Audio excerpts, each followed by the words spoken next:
touristes un jour comme... On a des artistes qui arrivent seulement maintenant et d'autres qui ne sont pas encore arrivés. Là, c'est juste de faire un petit brief.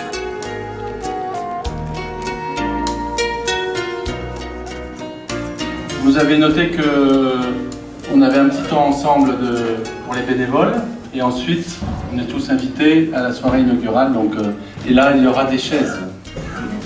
Et qu'en fait, l'association Amos est née d'une souscription qui avait été lancée pour acheter un orgue dans l'église.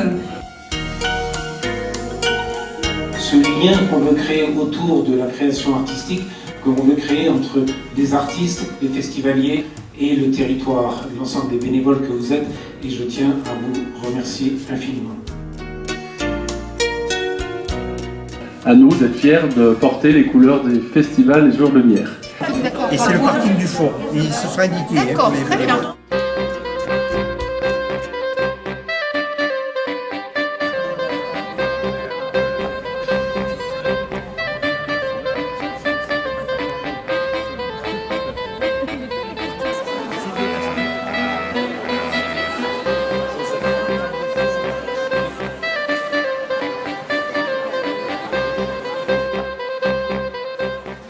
Je voudrais remercier aussi les agents communaux de Saint-Saturnin qui ont donné un grand coup de main à l'organisation de la manifestation. Dans ces jours de lumière, j'aimerais t'en retrouver les parfums oubliés, les bonheurs ordinaires en ces jours de lumière. C'est qui? Suivant le dominicain, celui qu'on appelle le peintre de la lumière, et ça c'était en 1999. Et depuis, le festival a lieu tous les 2 ans. Dans le village, des maisons se sont ouvertes, dans des granges, dans des cuvages, dans des greniers, dans des préaux, dans les salles de séjour. Un sens de la vie qui n'a plus son pareil. En plus, ils ont été logés par les habitants. En ces jours de lumière. De lui montrer que la culture, c'est pas réservé à Paris, c'est pas réservé à Clermont. Je crois qu'on peut remercier l'idée lumineuse de Marie-Claude il y a 20 ans, car aujourd'hui, c'est une lumière qui brille sur Saint-Saturnin et sur l'ensemble d'une région. Merci.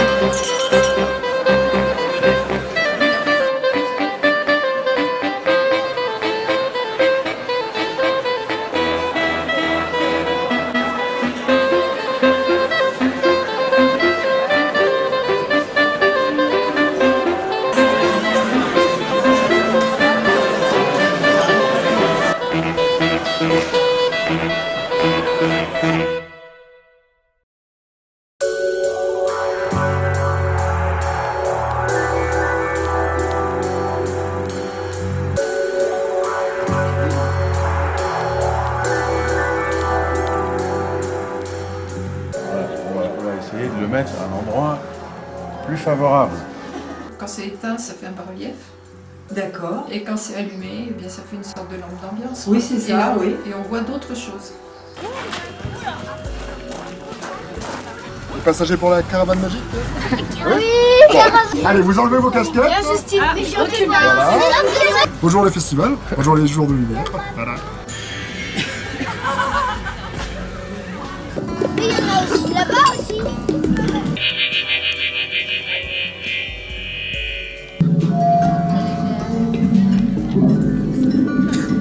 Donc tous les autres modes de production du son sont représentés dans les structures sonores Bachet. C'est une très longue histoire. Elle a commencé à l'après-Seconde Guerre mondiale.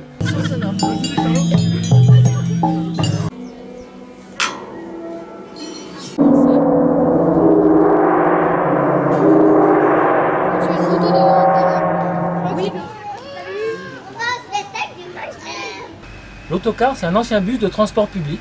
Pendant une vingtaine d'années, il a transporté des passagers en Bretagne, à Saint-Brieuc. Et maintenant, depuis une quinzaine d'années à peu près, il accueille des spectateurs. C'est une histoire, mais sauf qu'ils peuvent pas se voir. Parce que ces deux clans, ils sont... 121 jours, départ les mariages. Or le tuteur, vieux lézard à l'œil louche. Ça vous a plu les enfants? Oui! C'est fantastique.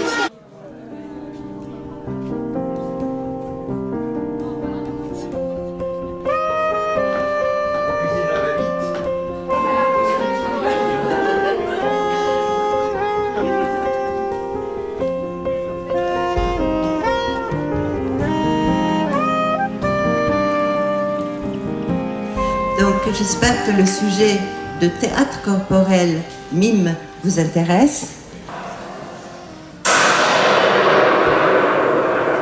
Parce que la jeunesse a adoré nos spectacles et cette approche. Ça permet de voir d'autres arts, Oui. comme, parce qu'on ne pense pas à ce genre de choses.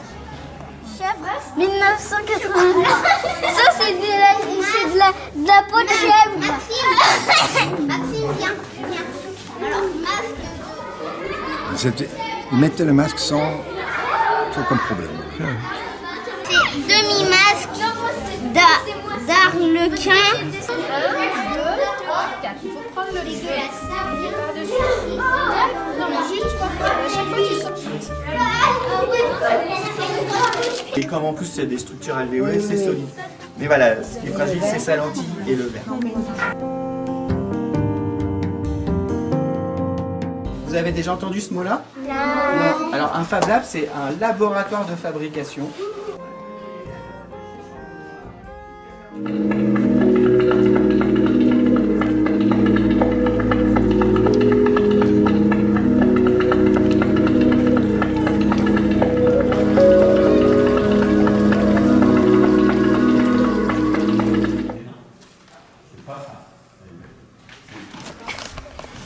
Et on n'accepte pas qu'ils deviennent de plus en plus pollués. On n'accepte pas que la violence devienne de plus en plus grande et que, voilà, après, tu fais des choix. Par contre, si c'est pour le cours de poterie dont on parlait tout à l'heure, toi, tu as envie de faire de la poterie, mais tu n'oses pas demander à quelqu'un.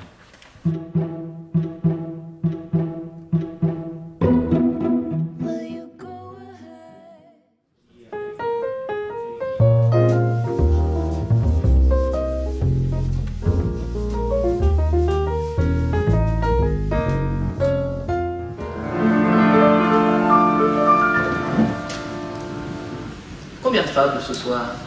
Oh, une vingtaine. Des fables nouvelles, mais aussi des classiques. Je coasse à tue-tête ou je flûte à radis. Un soir, qu'elle chantait à gorge déployée, s'approcha un renard, par la fin tenaillé. Des polis de leurs yeux qui te traversent, comme si t'étais pas devant. Aux femmes, c'est que ta jeunesse s'est envolée dans le vent qui claque les portes, le vent qui c'est le vieillard de l'arc et les feuilles mortes. Allez débrouillard, allez débrouillard.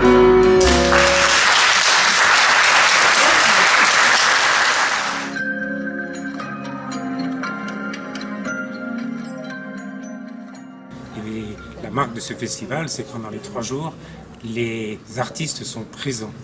Ils sont à la rencontre des festivaliers pour partager ce qui fait leur inspiration créatrice. Il y a un article sur la montagne, sur l'art contemporain en pleine lumière à Saint-Saturnin. Vous me demandiez si je mettais ce genre d'installation dans différents lieux. Oui, voilà. Effectivement, oui. Oui, mais vous ne travaillez pas que là-dessus, bien sûr. Bien sûr, oui. Mais à chaque fois, c'est une nouvelle histoire avec le lieu, parce qu'on s'adapte à l'histoire du lieu.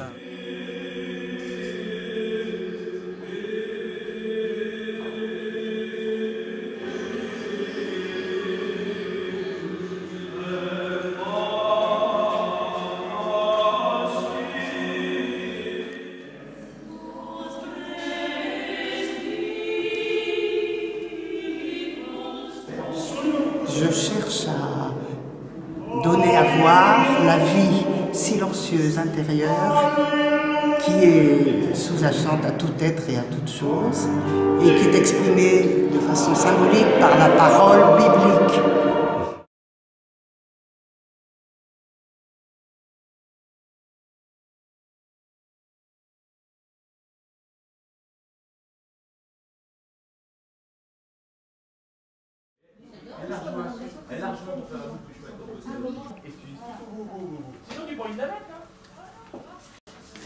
Cet art extrêmement éphémère dont le photographe est nécessairement la mémoire.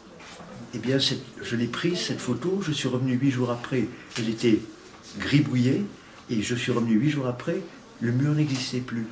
Et donc, alors que je trouve que c'est une œuvre super, qu'il était indispensable que quelqu'un soit là pour saisir ce moment qui était dans la fugacité même, quoi.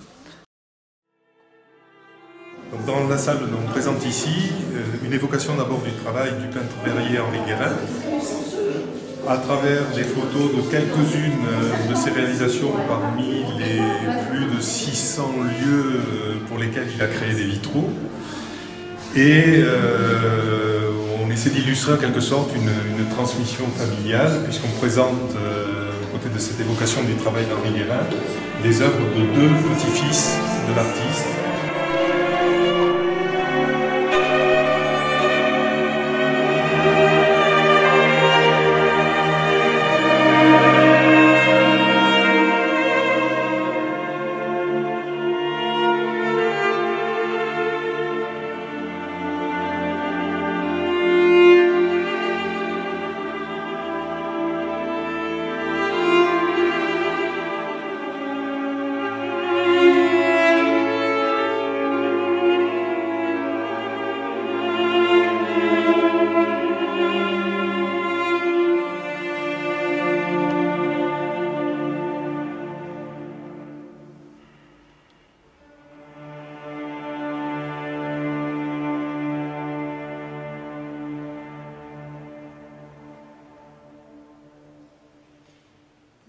C'est-à-dire que cette histoire des Français au Brésil, qui est complètement oubliée, hein, on ne se souvient plus tellement, on ne parle plus de ça. L'un de ceux qui a participé à cette expédition française et qui après sa déroute est rentré en France est devenu le secrétaire de Montaigne. Et il a raconté à Montaigne ce qu'il avait vu. Et Montaigne s'est passionné pour ces cannibales. Et il a écrit ce chapitre célèbre des essais qui s'appelle « Des cannibales », dans lequel, au fond, il crée ce concept qui aura une fortune extraordinaire dans les idées en Europe, c'est-à-dire le concept du bon sauvage. Est-ce que ces sauvages ne sont pas moins barbares que nous? C'est ce qu'il écrit dans Des cannibales. Autrement dit, il va complètement inverser la vision qu'on a de ces peuples et installer, on pourrait dire presque à l'excès inverse, l'idée qu'il y a une sorte de paradis perdu et que ces cannibales représentent une forme de société idéale de laquelle nous devrions nous inspirer.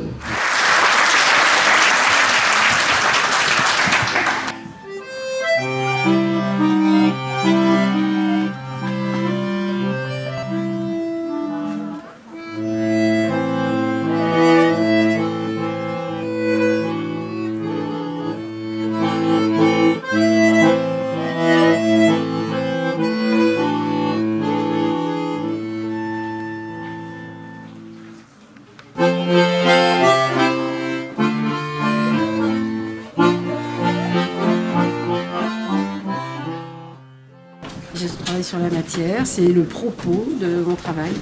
Et donc j'utilise tous les matériaux que je peux trouver. Voilà.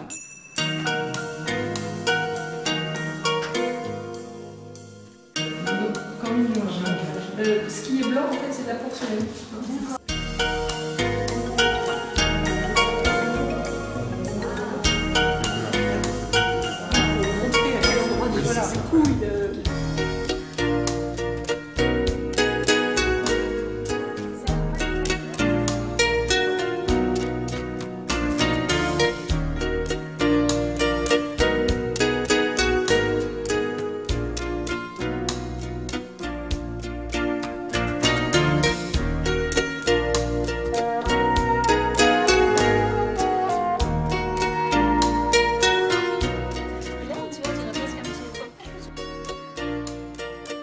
on dirait de l'eau contractée.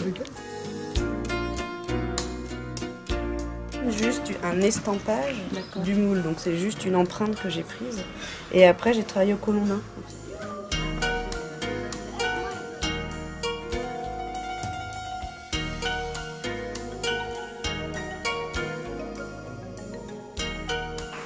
En pleine guerre, dans la région de Montpellier, le jeune sauvage devient un réfractaire.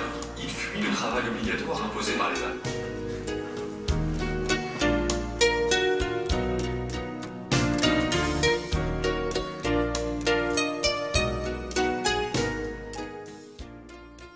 Le travail qui est fait de cette fusion, ce sont des vers qui sont fusionnés ensemble.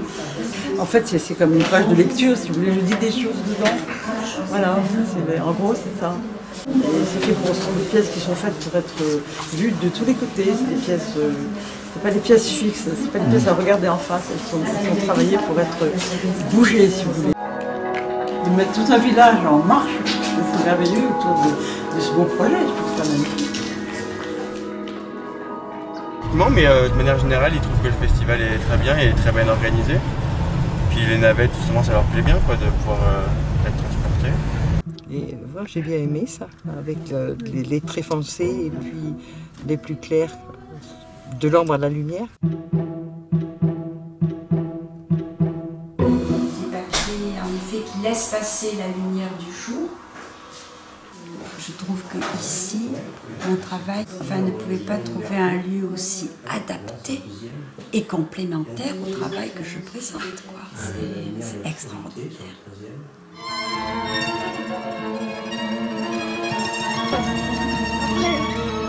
Trop génial! Ah ben ouais, super!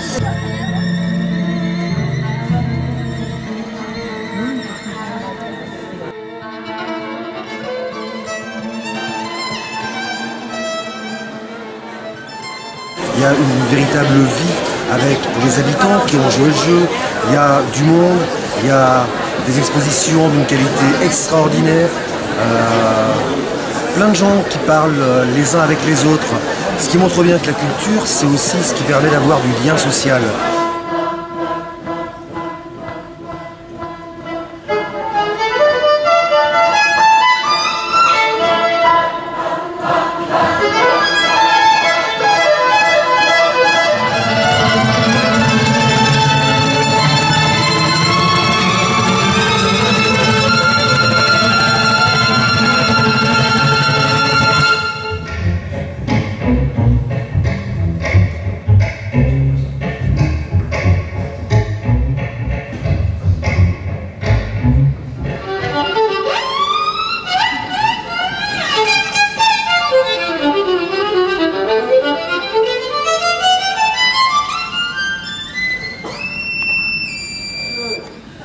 C'est pas parce qu'on fait un son plus fort qu'il faut l'allonger, non. C'est toujours que, c'est pas moi qui l'ai fait. D'accord?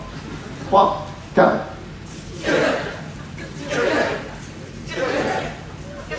Bon. Ça demandera une petite dizaine d'années. C'est pas grave.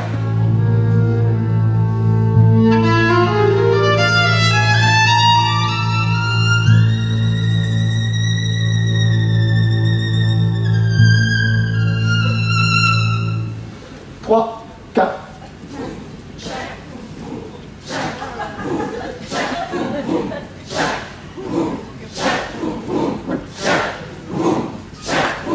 Faut pas que ça colle.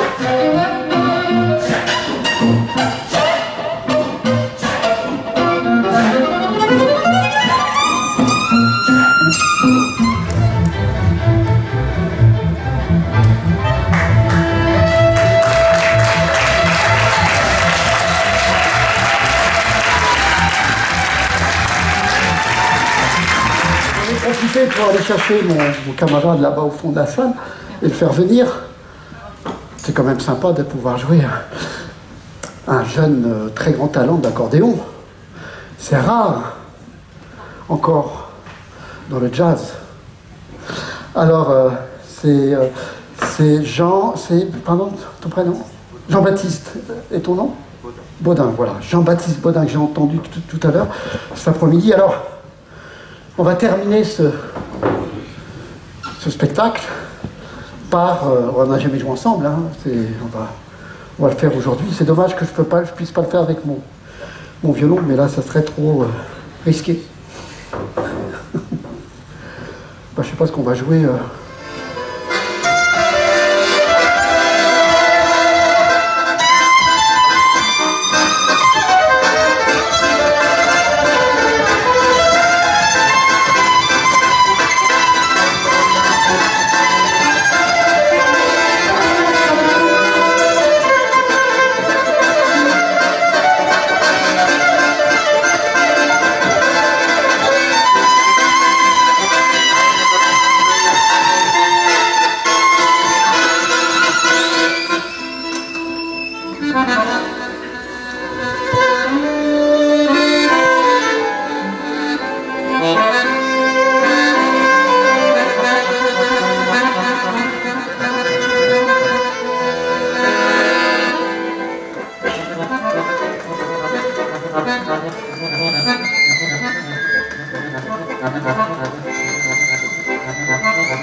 Participation.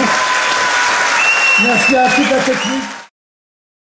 Il nous parle de sa musique, il explique ce qu'il fait, le rythme, il nous a fait faire du rythme, tous ensemble. On avait toute la salle. Oh, le tchak-tchak poum-poum, là, c'était trop. Bonne ambiance. Non, vraiment. Il est plein d'humour, il a une verve, il a une écoute, et puis une bienveillance, une vraie bienveillance envers les spectateurs. Je sais pas. Vous êtes où, vous? J'habite à Chamalières, mais j'ai une cousine qui était déjà bénévole et qui m'a dit qu'il cherchait des petites mains. Donc je me suis portée volontaire. C'est bon pour vous. Pareil, le camion, a priori, il n'y a pas besoin de le bouger. Hein. Ouais. Mais si vous avez les clés, c'est au cas où il y a un gros souci, mais normalement, il n'y a pas.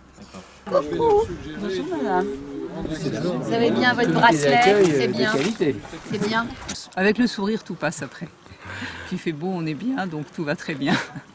J'habite à Lyon, je viens de Lyon, et je lui dis je recommence dans 2 ans.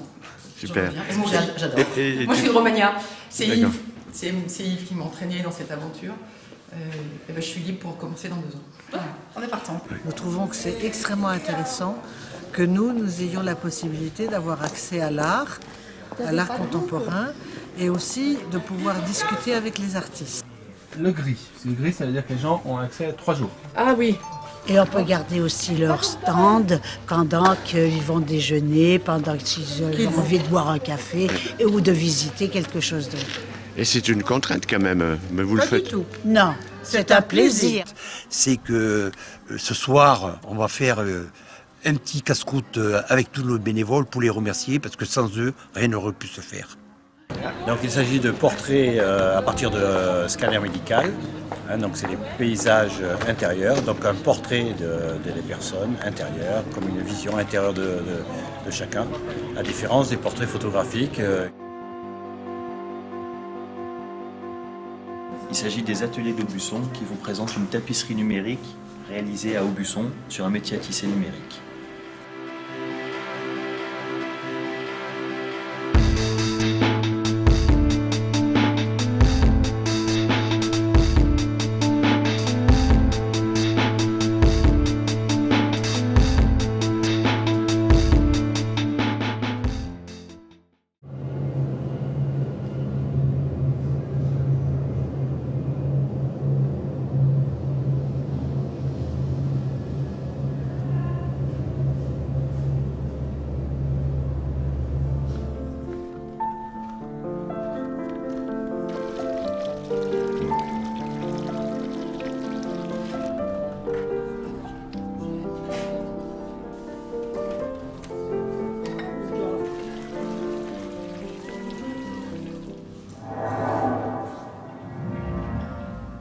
utilisation, nos détournements de la technologie pour créer des œuvres qui proposent des expériences artistiques atypiques, parce que ces technologies-là nous permettent de le faire aujourd'hui, alors que ça n'était pas possible avant.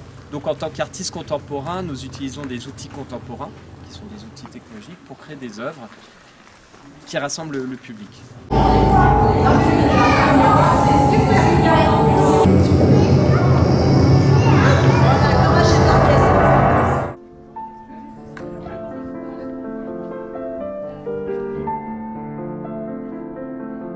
Et je pose mon fil de fer et je tisse dessus. Je commence par faire les lignes principales. Et après, j'enlève l'âme de la sculpture.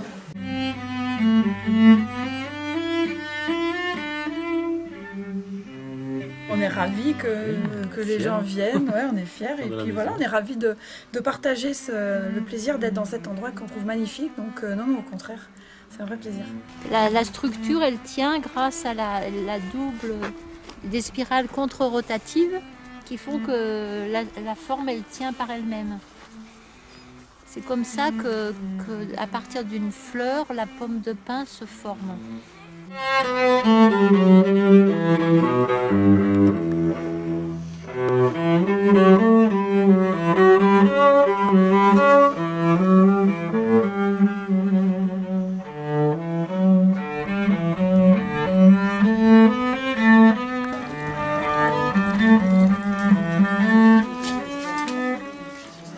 J'ai réfléchi pendant un moment sur la notion de transparence et c'est plutôt... Voilà, c'est exactement ça. Tu veux que j'en fasse encore un? Ouais, allez. Regardez.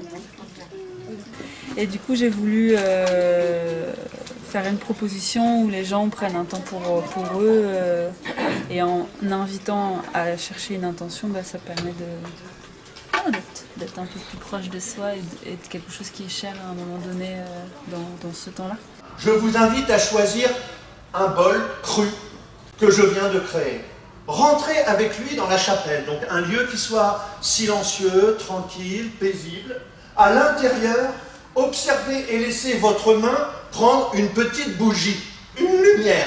Le jeu de l'opacité, la terre, et de la lumière, la bougie. Grattez une allumette au centre de la pierre pour allumer votre feu. C'est quand même le mouvement premier depuis l'origine, depuis les cavernes. Allumez le feu, promettez. Osez allumer le feu, mettre de la lumière dans de l'opacité, votre lumière. Elle résume finalement tout le travail de tous les artistes qui sont là. J'ai mis toute mon expertise, toute ma compétence, tout mon travail pour faire quelque chose. Une réalité qui est opaque si vous n'y entrez pas. Et moi je vous demande, et ça sera un cadeau pour moi, que vous y apportez un peu de votre lumière, de votre présence, de votre joie, et qu'à nos deux contacts, dans la relation d'échange, quelque chose comme une transparence se crée qui soit présence de lumière, jour de lumière. L'idée que la traversée de l'ombre, la transparence, hein, la traversée de l'ombre était une invitation à reprendre la marche. Oui, il y a aussi le rejet de là où on vient. De savoir d'où on vient. Ouais. Oui, oui. Là, on a un sentiment de liberté, là, d'échapper à... Oui, tout à fait. Là, ça s'appelle échapper. Ah bah, ça s'appelle échapper. Il s'arrache à sa condition. L'échapper belle. Ouais, il se barre. Les autres le regardent, il se barre. s'interrogent et lui se libère. J'ai grandi dans mon ghetto modeste, mon prénom c'est Nesta et personne ne me teste. Je crois dans la musique, à l'importance des textes, je m'attaque dans mes chansons aux travers que je détecte. Je n'aime pas la disco, je la fais comme la peste. Mon son c'est le route que je balance même à la messe. Quelques galères, mais les morceaux s'enchaînent. Dans mon pays, les producteurs véreux se déchaînent. C'est les miettes que je ramasse, même si ça me fait de la peine. Je ne gagne pas des masses, mais que je donne de moi-même.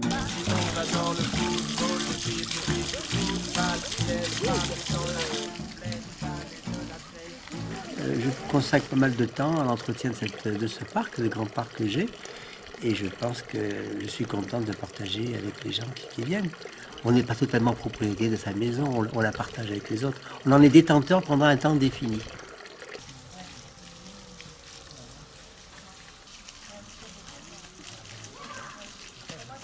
Il y a ceux qui font mais qui font pas. Tu prends un bloc de glace, tu fais clac, clac, clac, clac, clac, clac, clac. Tu poses. C'est trop beau. J'adore les petites boules qui sont dedans. Regarde, vous voyez que ça fait des piles. De plasticité du temps, on peut dire ça. Et donc justement la lumière, c'est ce phénomène qui est de la matière et aussi une onde qui anime cette existence de spatialité et du temps.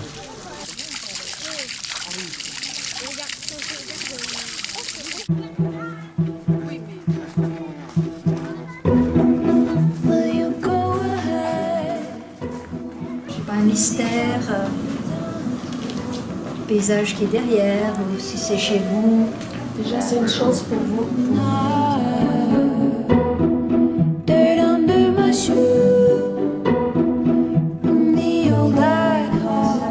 Je les expose tout ensemble, et c'est la première fois que je peux le faire. Et dans les meilleures conditions. Ce petit personnage de Ève qui rentre dans la forêt, c'est la sculpture que j'ai faite, qui est encore en cire, que j'ai mis devant ma fenêtre. Et elle est tellement chargée de force, elle a provoqué la forêt dans un rideau tout à fait banal. Et maintenant, en traversant la forêt, on va voir la statue, qui n'est pas une statue, mais on va voir le petit personnage d'Ève, qui est elle, en bronze. Ensuite, je les ai photographié, fait une photographie unique que je n'ai jamais retouchée sur ce matériau qui est aussi transparent mais qui donne la définition de ma photo.